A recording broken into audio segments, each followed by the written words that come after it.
All right, welcome to the show, y'all. Welcome to the show. Got a lot to talk about today. In just a second, I'm going to go through Luigi Mangione's Manifesto has now officially dropped. We're going to dissect it. Shout out to Ken Klippenstein. He was the one who got his hands on it first, or as Hassan calls him, Ken Leakenstein, because he's on fire getting these leaks. So we'll do that, and then I'll get to the comedian Bill Burr has a scorching hot take in reaction to the CEO killing. Bernie breaks his silence on that issue. We have Dave Smith versus Ben Shapiro over what's happening in Syria. Later on, Biden accidentally tells the truth about Trump, and that's a really interesting clip. And then I got some video for you of Canadians reacting to the U.S. healthcare system, and boy, oh boy, is it illuminating.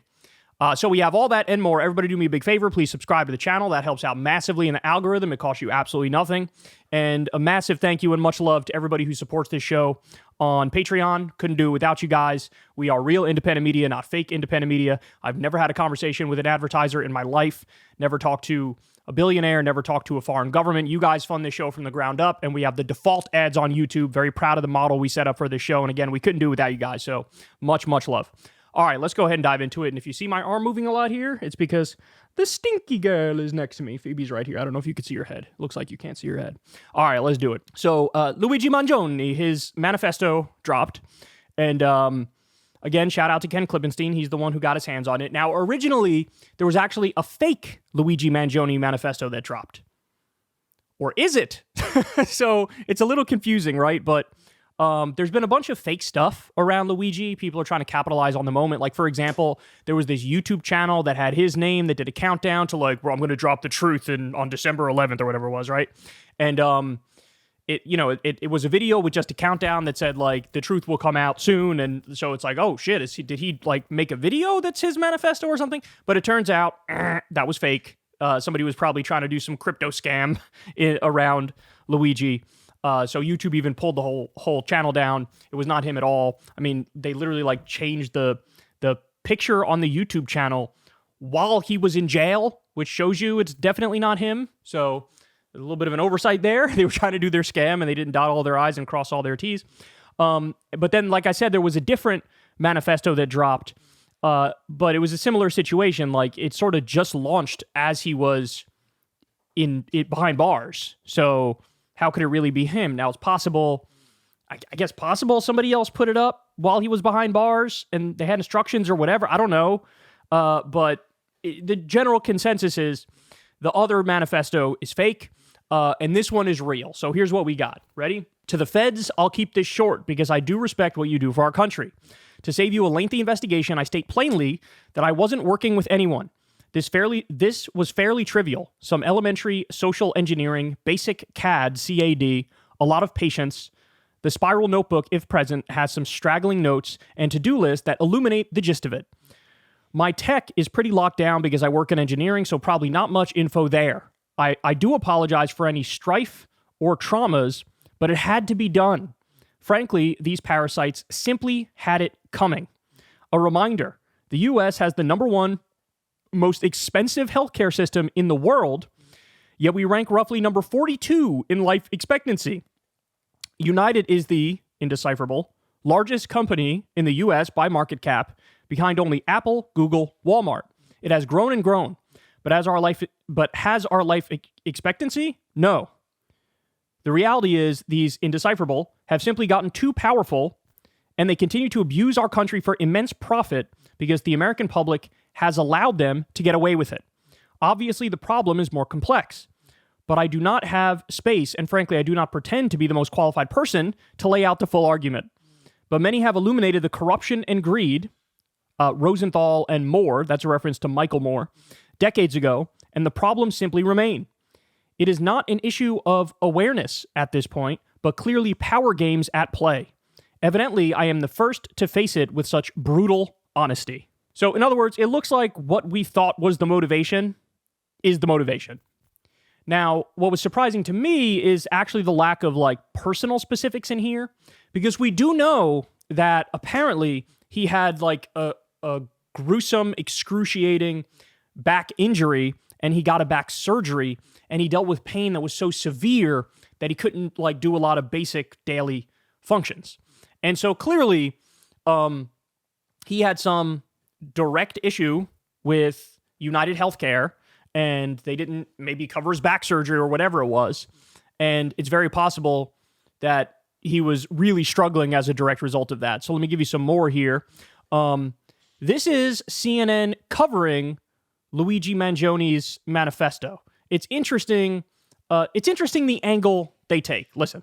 And it's completely out of touch. And it's an insult to the intelligence of the American people. It's a lived experience. All right, so we just heard him yell that about it, sort of something being unjust. This is an insult to the intelligence of the American people. Let's bring in trial attorney Mercedes Colwin with us. Look, this is someone between what you're hearing him say right there, manifesto, messages left on these bullets. Right. I mean, this is someone on a mission, it appears. He is the alleged killer in this case. We have to be very clear about that. He's facing an extradition hearing here, but I just wonder what you think of a moment like that as you see it, knowing the evidence that police say they have on this person. Brianna, it's very disturbing, and those types of outbursts will certainly be evaluated by his defense team because that's just not normal. I mean, we've already had reports that he has been very strange since over the summer, that he's become reclusive. This manifesto is these rantings and ravings of an individual that obviously has some aberrant thoughts in his mind, and that's why he put it down on paper. So all of that is certainly very disturbing. The defense is going to have to evaluate whether this is an individual that really will even understand the charges. I mean, they may, depending on how aberrant his thoughts are, he has to be able to understand the process and the proceedings, even at this stage. What's amazing to me is how shockingly dishonest that is. Is it true that he suffered from some sort of a mental snap? Yeah, there's actually evidence of that, of like family members and friends trying to reach out to him over the past 3 months. He sort of disappeared. So there is an element of like a mental snap. But the idea that the manifesto isn't coherent, the idea that there's not a logical nexus, I mean, there's no other way to describe that other than flat out dishonest. And by the way, it is completely and utterly out of touch with the reaction of the overwhelming majority of people that I've seen online, but also, by the way, yes, IRL too. You know, this idea of like, bro, here, I want to read this manifesto, these rantings and ravings of an individual that obviously has some aberrant thoughts in his mind. That's why he put it down on paper. So all of that is certainly very disturbing. All right, so more. Like I said, I mentioned the back injury earlier. One of his former classmates at the Gilman School in Baltimore told the New York Times that he believed he went dark after undergoing back surgery several months prior. A friend and former roommate in Hawaii also told CNN that Mangione had previously spoken of back issues. This is his back right here. He clearly had, some sort of brutal surgery that he needed and was dealing with excruciating pain. When I first interviewed him before he moved in, I remember he said he had a back issue and he was hoping to get stronger in Hawaii. The roommate said Mangione's back issues were so traumatic and difficult that one basic surfing lesson left him bedridden for a week. When he underwent surgery, Martin said, his friend sent him images of the x-ray. So that's the x-ray right here, as we described. It looked heinous, with just giant screws going into his spine. Other former high school friends said the high-achieving valedictorian went absolutely crazy after the surgery. According to Jack Mack, a staffer at sports and pop culture outlet Barstool Sports, spoke with a source that had a lot of friends that went to high school with Luigi. What keeps coming up is a back surgery that changed everything for him, and he went absolutely crazy. Mangione hasn't made any statements since his arrest. That's not true. He yelled that thing out, so I guess this article came out before then. But by the way, they also go on to say he literally was incapable of having sex because of the back injury. Like, that's how severe the back injury was. And again, in that manifesto, I'm actually surprised he didn't add more specifics of what he personally dealt with United Healthcare. It was very, like, general manifesto. But, I mean, you could bet your bottom dollar that this dude had some colossal bill and it wasn't paid and they rejected the claim and they were impossible to deal with, et cetera, et cetera. And so now, see, this, again, to get back to the topic of the media here, I really think this says it all. This is the funniest / dumbest legacy media take so far.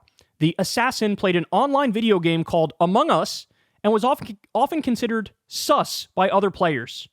Extremely ironic. Suspect in United Healthcare CEO slaying played video game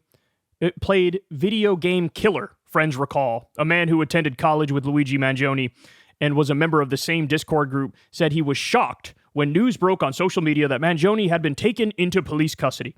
So for those of you who perhaps aren't as old as me, you don't remember, we've had waves of this sort of stuff, but there was a time where whenever there was some sort of a mass shooting or a school shooting or what have you, the media would be like, I think it's the violent video games. This literally goes back to like the 1990s. They would make this argument, and they would persistently make this argument up through, I want to say, like 2017. And then there was a brief break from it. There were a whole bunch of studies that came out and said, no, you idiots, there's zero connection whatsoever between playing violent video games and doing a violent crime. We have other countries that have just as many violent video games as we do, and they have like next to no mass shootings, and it's because, you know, for example, their gun laws are different, and the culture is different. But this is scapegoating. This is attempting to say, oh, don't look at the obvious answer. Don't look at the obvious problem. Let's try to say it's tied to this total non-issue, which, by the way, there have been some freak politicians who have floated this idea of, we got to regulate these violent video games. We got to crack down on these violent video games because we think that it's leading to the shootings, which is just absolutely wild. So, by the way, again, to reiterate something here about this guy's politics, we covered this the other day, but he's kind of like, I would kind of describe him as almost like a futuristic tech bro. I would say he's kind of like a radical centrist in terms of his political takes. As we discussed, he retweeted people like Andrew Huberman, for example. He was seemingly an Elon guy. He was seemingly not a Jordan Peterson guy. He sort of had some takes that were all over the map, median voter syndrome, as many people call it.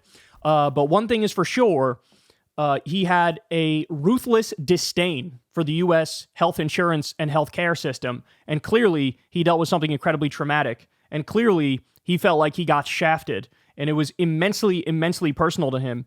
And, again, I wonder, in his defense that he brings up, I wonder how much more of that we're going to learn about, right? I wonder.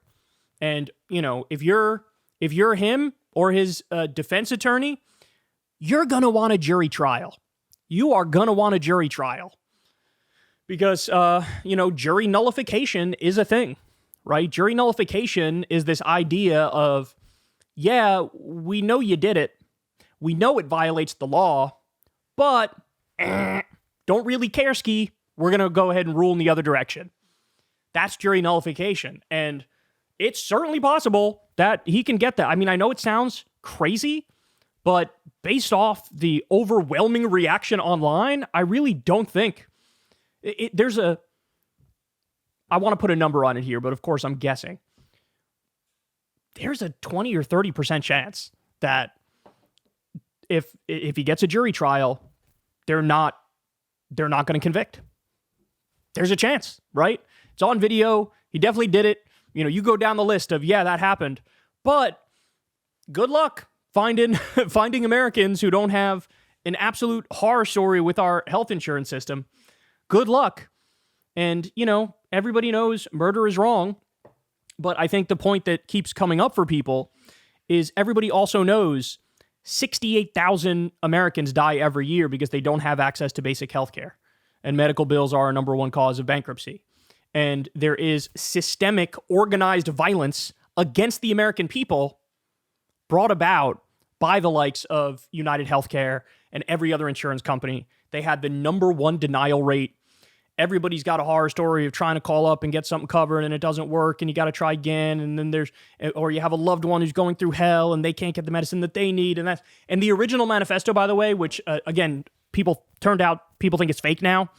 But when you read through that one, the original manifesto, whoever wrote that is very creative because it describes like a mother who has a horrible sickness. I forgot what it was. Neuropathy? Severe neuropathy? Maybe it was that. And then also it talks about his own back injury. But, as you read that, you're like, look, this is a true story for somebody out there. It is. People who have some chronic problem and they're trying desperately to get help. But one of the things these companies do, by the way, is if a doctor says, hey, this patient needs this treatment, United Health could look at that and say, we disagree, we're not going to cover it because we say it's experimental. And it's like, okay, but we tried the other 2 or 3 courses, which are the approach that everybody says you should take for this problem. We tried it. It didn't work. Now we're going to try this other way. And the health insurance company's like, we're not going to cover that because we think it's experimental. So we're just going to axe it. You had a different CEO or VP of United Health talk the other day after the head CEO got killed. And he said a similar thing. He says, oh, we're protecting patients from unnecessary procedures. He says something like that. And it's like, geez, man, it's so dark to have this unnecessary, rapacious, for-profit middleman that makes billions and billions of dollars in profit. And their whole business model is deny care as much as possible, price gouge you on the front end, and then on the back end, deny as much care as humanly possible. And so, yeah, when they say, oh, we consider that experimental, it's like, in so many instances, probably the overwhelming majority of instances, it's like, this is just a doctor who says this is the best course of treatment, and you're vetoing them based on nothing, based on wanting to make more profit. And so I think we are probably going to learn more about his back injury and more about his specific issue. But look, there's a reason why the reaction was what it was online, right? There's a reason why that's the case. And, what you're seeing here in that CNN clip that we played for you is a deep incuriosity about why that was the case, right? This is like CNN sounding more like Ben Shapiro and Matt Walsh, who got fucking ratioed to the high heavens because of their shitty take on it. So, as I said, he's going to want a jury trial.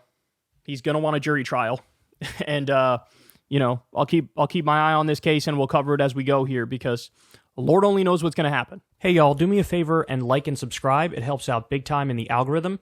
Click the bell as well for notifications when videos drop. And watch that video on screen right now. You know you want to.